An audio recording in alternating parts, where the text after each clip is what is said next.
Okay, thank you for the introduction. Among the current control similarity measurement, I found two common defects. They either all use the complex arithmetic formula or algorithm to measure the similarity between two contours. This process is cumbersome and time-consuming. And some of these theories can only apply to measure the melodies with the same number of pitches. Therefore, their theories become very limited in terms of their practical use. To solve these two problems, I propose a new contour similarity measurement. My theory perceives, and I believe my theory will be a more efficient and inclusive measurement. Okay, so my theory perceives a contour from a large-scale perspective, which picks up the initial, final, highest, and the lowest pitches. These pitches outline the general shape of a melody, tracing the overall framework of a voice. I call these pitches contour pitches, or simply CPs. Observe the relationship among these four CPs. While we have a concrete image of the relative height between the highest and the lowest, that's between the initial and the final, is not apparent. There are three conditions that can describe the relationship between the CPs I and F. CPI may be higher than CPF, equal to CPF, or lower than CPF. To show these three conditions, I add two more signs. I call this one ba, and this one da. By the way, am I too fast? Can everyone follow me? Okay, good. So within each sign can be divided into two sides, the arrow side and the open side. In my notation, the arrow side always points to a lower CP, and the open side always points to a higher CP. In addition, each sign can only appear either on the right side of letter I or on the left side of letter F. Combining these two signs with CPs I and F first derives two sets. CPI is higher than CPF, or CPI is lower than CPF. Remember, there is one more condition in which CPI is equal to CPF. To show this condition, I simply enter the CPF in the first set and raise it up to a point that is as high as CPI. So this notation means these two CPs are level in which CPI is equal to CPF. I call these three sets the contour pitch set, or simply CP set. And next, if we invite CPs H and L back to our discussion, we will derive 15 different CP sets. I first categorize these 15 CP sets into three groups in relation to these three CP sets. In the first group, and each group equally contains 5 different CP sets. In the first group, each CP set contains an I bar F between these two CPs. CPL can appear before CPH or after it. If CPI is also the highest, the CP set contains I bar L bar F. If CPF is also the lowest, the CP set contains I bar H bar F. If CPI is also the highest, and the CPF is also the lowest, the CP set contains I bar F. Next, if we raise up CPF to a point that is as high as the CPI, we now move to the second group, in which CPI is equal to CPF. Between these two CPs, CPL can appear before CPH or after it. If both CPs I and F are also the highest, the CP set contains I bar L bar F. If CPs I and F are also the lowest, the CP set contains I bar H bar F. If there are no CPs H and L, the CP set contains I bar F. Am I too fast? Good. Next, if we descend CPI to a lower position, we now move to the third group, in which each of the 5 new CP sets contains an I dot F between these two CPs. CPL can appear before CPH or after it. If CPF is also the highest, the CP set contains I dot L dot F. If CPI is also the lowest, the CP set contains I dot H dot F. If CPI is also the lowest and the CPF is also the highest, the CP set contains I dot F. To conclude, there are 15 different CP sets that can generate all possible musical contours. In addition, I assign a number to each box in this table, and each number represents a particular type of CP set. For example, type 1 always refers to the CP set of I dot F.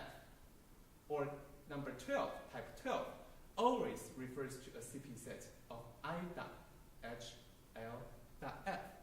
Can you see it, Sarah? Okay, good. In order to make sure everyone in this room follows my pace, let's do some practices.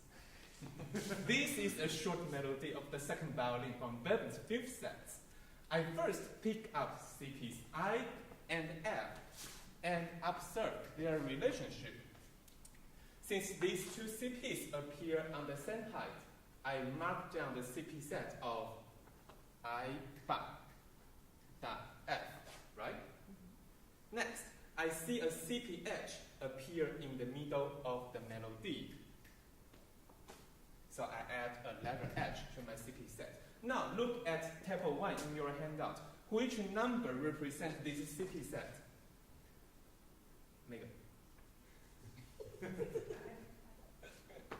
5. So type 5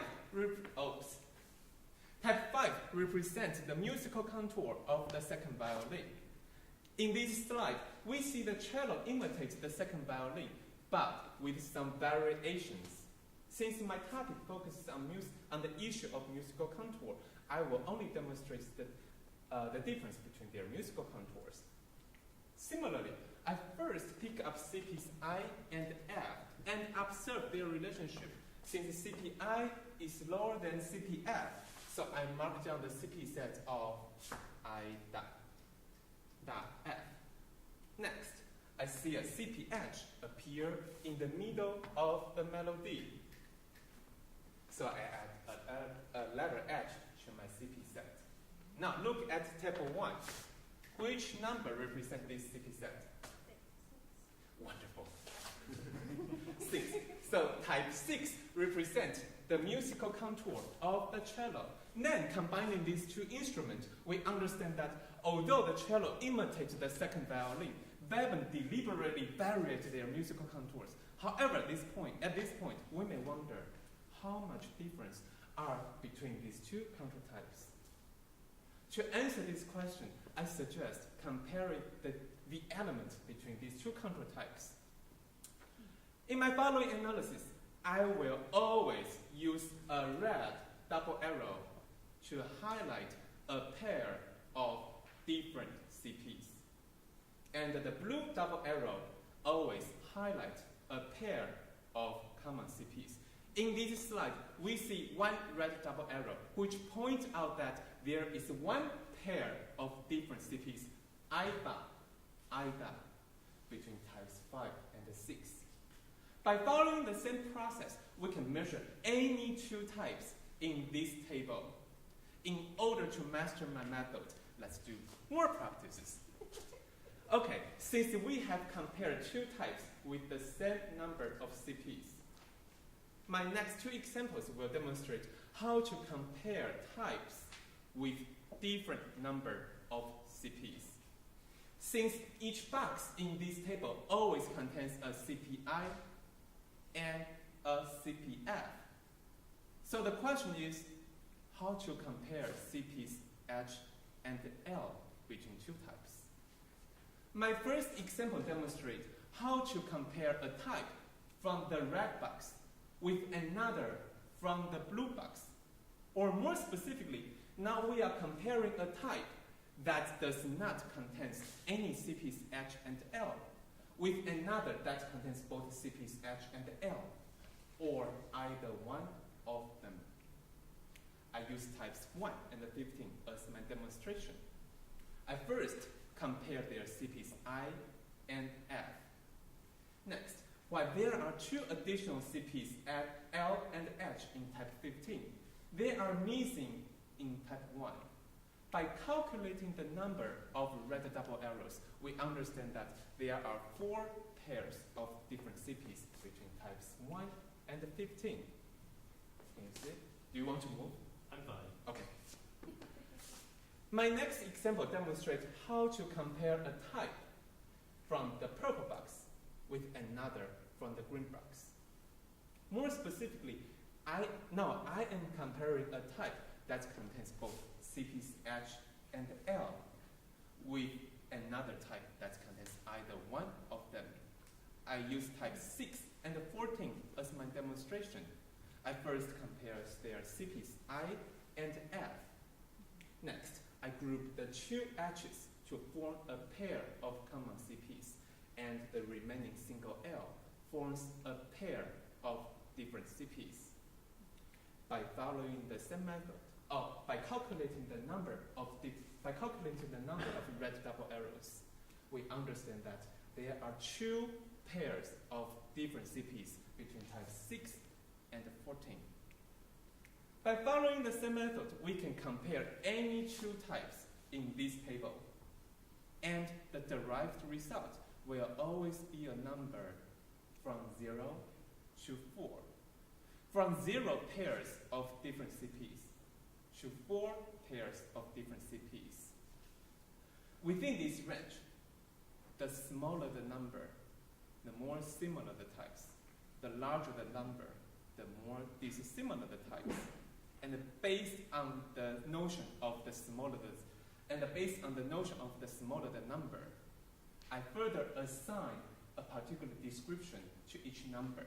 And in addition, I call each number the contour type similarity, or simply CT-sim. So CT-sim 0 represents the most similar types. CT-sim 1 represents the relatively similar types. 2 represents the neutral types.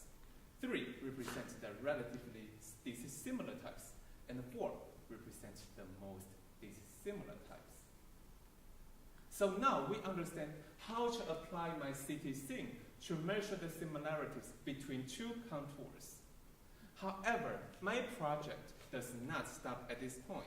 Instead, I attempt to link any 2 types if and only if they have 1 pair of different CPs. Actually, this project is inspired by Richard Cohn's maximally smooth cycle. Let me briefly introduce Cohn's cycle. A cycle contains 6 different major and minor triads. I use capital letters to represent the major triad, and the lowercase letter to represent the minor triad. The numbers below each letter represent the pitch classes of that triad. Within this cycle, each pair of adjacent triads are always smoothly related to one another because they have 1 pair of different pitch classes. For example, C major triad is smoothly related to C minor triad because they have 1 pair of different pitch classes, 3 and 4. Based on this framework, I follow Cohn's concept of smoothness and smoothly relate any 2 contour types if and only if they have 1 pair of different CPs. This results in an intricate network, which I call contour smooth network. The greatest strength of this network is we can always use it to measure the CT-sim between 2 types by measuring the shortest distance between the 2 types. For example, earlier, we see 1 red double arrow between types 5 and 6 in Veblen's 5th set. So their CT-sim is 1. That's simple. Next, let's locate these 2 types in the network and measure their shortest distance. Mapping types 5 to 6 only takes one step, so which is equal to CTC1. Also, earlier, we see 4 red double arrows between types 1 and 15. So their CTC is 4. Great, thank you. Their CTC is 4. Next, let's locate these 2 types in the network. And this time, who would like to come up to the stage and map types 1 to 15? Who want to try? The first button is the laser. Okay. You want me to show the path? Yeah. Okay. Measure their shortest distance. Okay. This is 1, 2, 3, 4. Like Yes. that? Or we could go the other way? 1, 2, 3, 4. Both way works. Yeah. Both way works. Okay. Great. Yes. Oh, Do you have a question? No, I'm just tracking another. Oh, you have your network in your handout. Don't worry. Yes, I'm sorry. No, that's okay. Good. So remember, types 1 and 15, their CTC is 4. Measuring the shortest distance between these 2 types derives 4 steps, which is equal to CTC 4. As a result, the shortest distance is always equal to the CTC between the 2 types. To conclude, I summarize 2 simple steps to measure the CTC between the 2 types. First, find out the contour type of a melody. Second, you can either compare the elements between the 2 types, or you can use the contour smooth network to measure the shortest distance between the 2 types. Both will give you the same number, which is the CTC between the 2 types. And based on these 2 simple steps, I believe my CTC is an efficient and inclusive contour similarity measurement. It is efficient because it avoids any complex arithmetic formula or algorithm. It is inclusive because it can compare its contours with any length. Finally, I use a quartet song to conclude my today's presentation. This song is composed for a soprano, a trumpet, and a horn. However, performers can replace the soprano with another trumpet. First, let's listen to this music. Since I cannot find any recording of the song, so the music you are listening to is exported from my Finale file, and the music also appears in example 4 of your handout.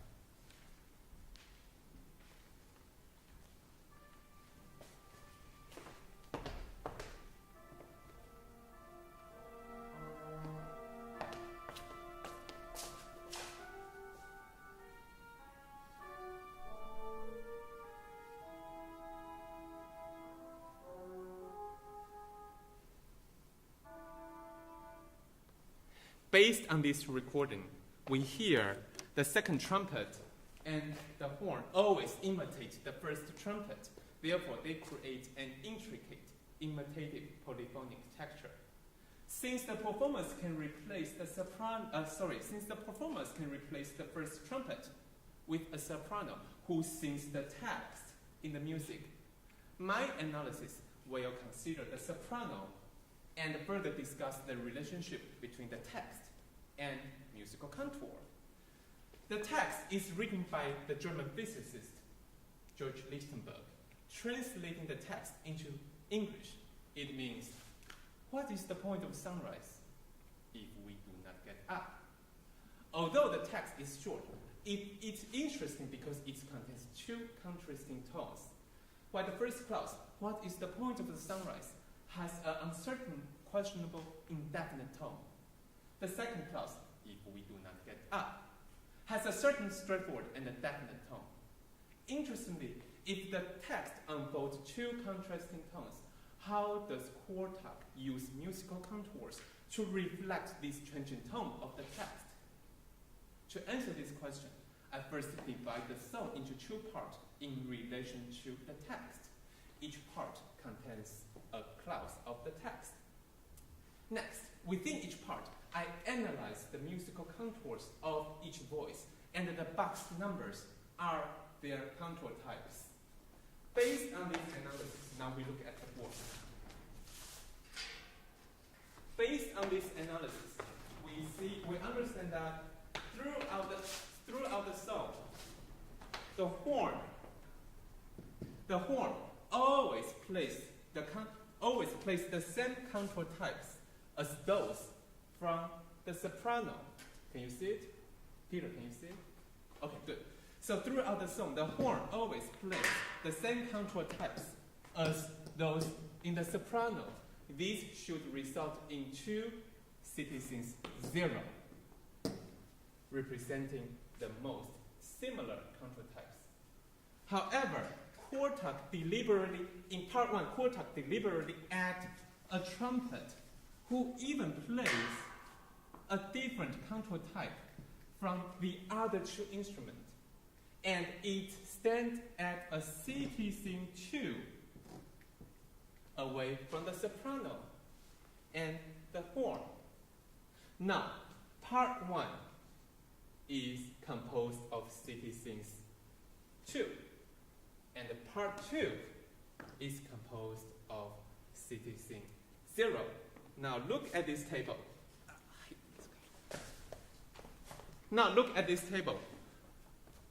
While citizen 0 has a more concrete image, has a more concrete meaning of the most similar contour types, citizen 2 has a more abstract meaning of the neutral contour types because it stands at the midpoint of the table, representing neither the similar group nor the dissimilar group. Importantly, I argue that these two citizens, 2 and 0, perfectly mimic the changing tones of the text. In part 1, while the text, "What is the point of sunrise?"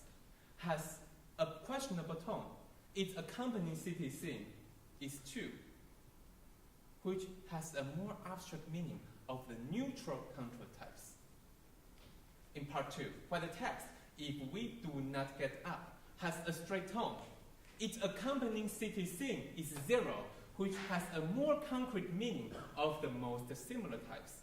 So based on this analysis, besides the two strengths of efficient and inclusive, I believe my citizen is also a compelling and a legitimate contour similarity measurement, as realized in Quartak zone. Thank you very much.